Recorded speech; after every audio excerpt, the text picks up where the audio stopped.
So many people get caught up in, I don't want to get into debt. The more Yeah. debt I'm in, the worse off I am. But you can actually be in far more debt and be in a stronger financial position.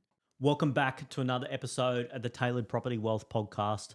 My name is Casey Taylor. I'm the host of the podcast. And today we have Evan Reid from Neo Finance joining us for another episode.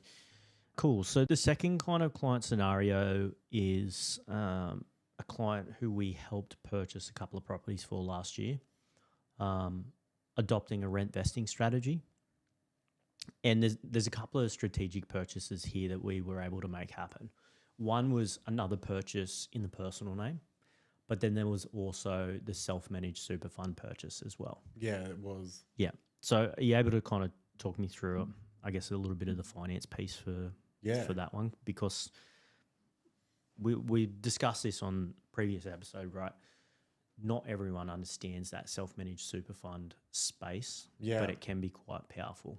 Yeah, so this client, when you introduced me to him, had 3 investment properties in his name, and was looking at purchasing a property under his self-managed super fund. Mm-hmm.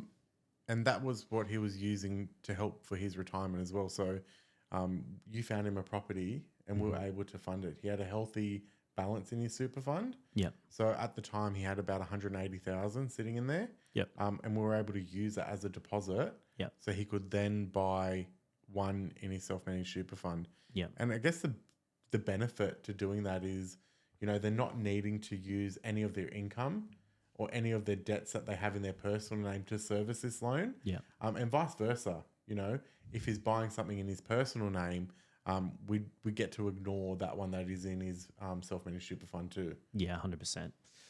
And that's just a real long-term approach. You purchase that property, you can't touch that until retirement, right? Until you're 60, unless you obviously offload it and sell it.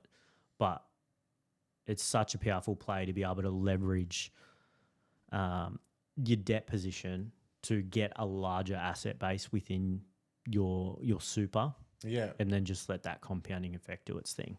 And then when he saves a bit more in his in his super fund as well, he's going to be able to buy the next one. Yeah. Yeah. You know, so it's going to be beneficial to him to, you know, build up this property in there. Yeah. So then when retirement does come, yeah, you know, he's going to be setting himself up for a very comfortable retirement. Yeah. And before I lead into kind of this point, this is not financial advice. Speak to your accountant and all the rest of it. You cannot go out and leverage equity from that property in the self-managed super fund. That's something important to remember because if people want to purchase, they might not understand that. So like you can in your personal portfolio, you can go out and leverage equity out of that one to go again. But there are, I guess, a lot more restrictions in that self-managed super fund space. So that's where it's really important to have the broker who knows what they're talking about, has the buyer's agent knowing what is possible with that purchase as well. Yeah, and I think it goes back to that right team. Yeah. That we can introduce them to as well to make sure that they are set up properly. Yeah, 100%. And that personal purchase that we purchased for them last year, I think it was July off the top of my head. It was. Yeah. So we purchased that for 555, 900 metre squared block. And that property's, it's now sitting in the high 600. So it's performed extremely strongly. And then there's a lot of opportunity to add value to that, whether a granny flat or even a dual lock. So you get that early capital growth, that equity, but then can come back later on and put some cash flow injections, some equity injections on it. Yeah. And it just continues to really ramp that property portfolio up. Yeah, it does. And, you know, when we're looking at doing that, you know, the granny flat play on there, you know, we can use that rental income that they're going to be receiving, and that's going to help them just grow their property portfolio. Yeah. And they've now gone on to literally just recently settle on another purchase. So yeah, they have. Within essentially a 12-month period, they have been able to secure 3 more properties and continue to build their wealth. Yeah. And that's a pretty big achievement to be able to secure 3 properties in a 12-month period, right? Like, It's huge. And, I think it comes down to, them having that plan. Yep. And just taking that fear away. Yep. And knowing that the debt that they're getting into in their circumstances isn't a bad thing. They're building themselves wealth, and we've already seen the growth that they've had. You can't get that just by saving money in your savings account. No. And this is, so many people get caught up in, I don't want to get into debt. The more debt I'm in, the worse off I am.